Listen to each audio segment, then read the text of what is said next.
position, just a couple things to think about real quick as the newer white belts here are understanding how to play guard.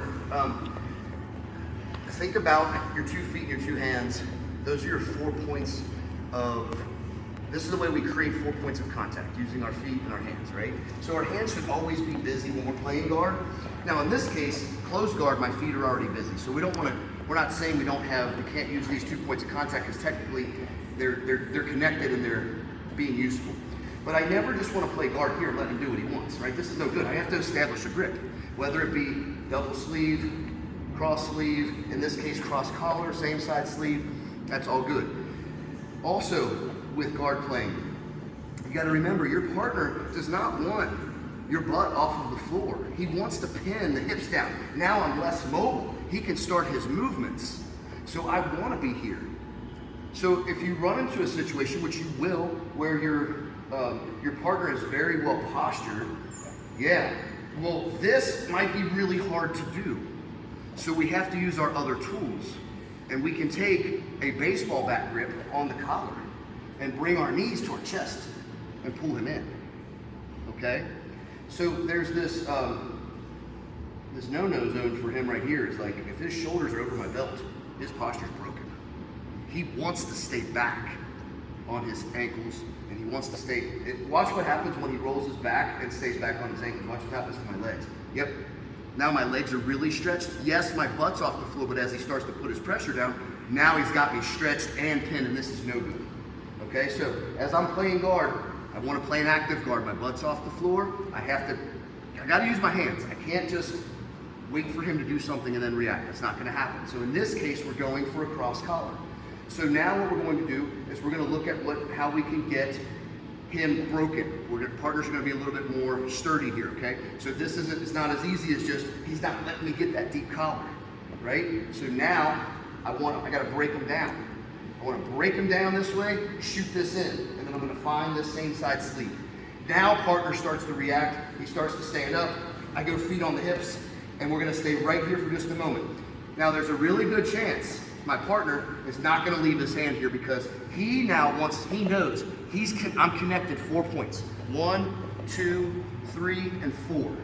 He has to find a way to disconnect. Now, it could be he works the collar, I don't know.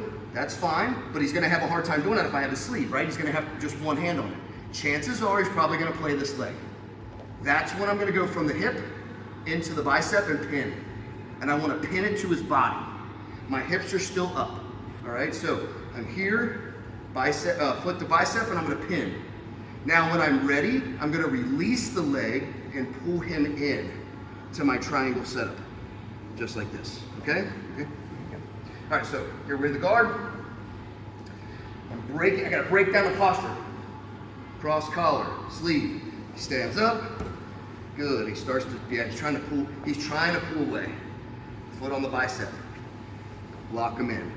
This is our triangle setup position, okay? Once I get here, my hips go up, arm across the body, hand to the shin, foot on the hip, pivot. And I want to chop. I want to chop his neck. So sometimes when we start to set this triangle up, our calf stays on their back. This is not the tightest position. It's not even close to the carotid yet. So we want to pivot and chop the back of the neck. Now when I'm ready, I'm going to swing and lock. Once I swing and lock, my foot's behind the crook of my leg, behind my knee. Now I just put my knees in a line, and I can just simply use pressure without even playing the back of the head.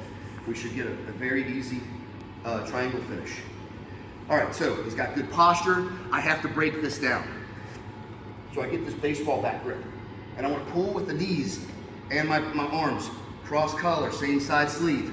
Feels a little threatened, good. Starts to pull away, no big deal, foot on the bicep. I'm pinning this arm back. When I'm ready, I'm gonna release and lock. Hips up, arm across the body.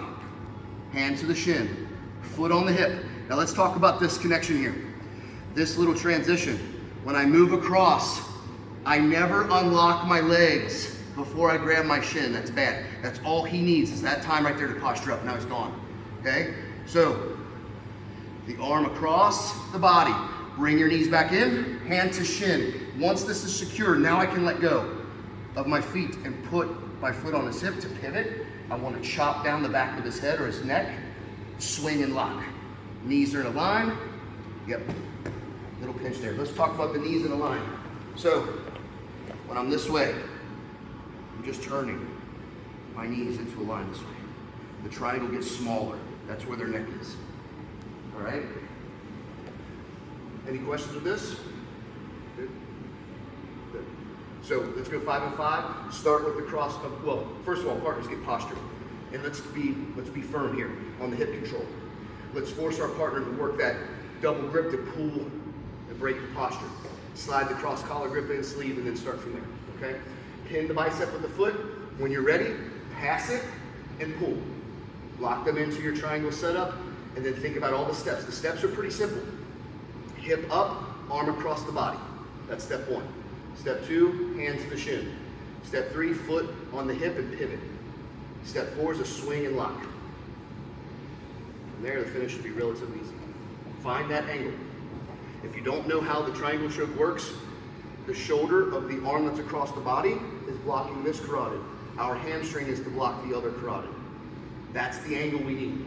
If we're still facing each other, if our spines are in a line and we're facing each other, chances are I don't have the angle. That's why the foot on the hip and pivot is super important. Find the correct angle so your hamstring is blocking the carotid. Okay? All right, let's go 5 and 5. 3, 2, 1.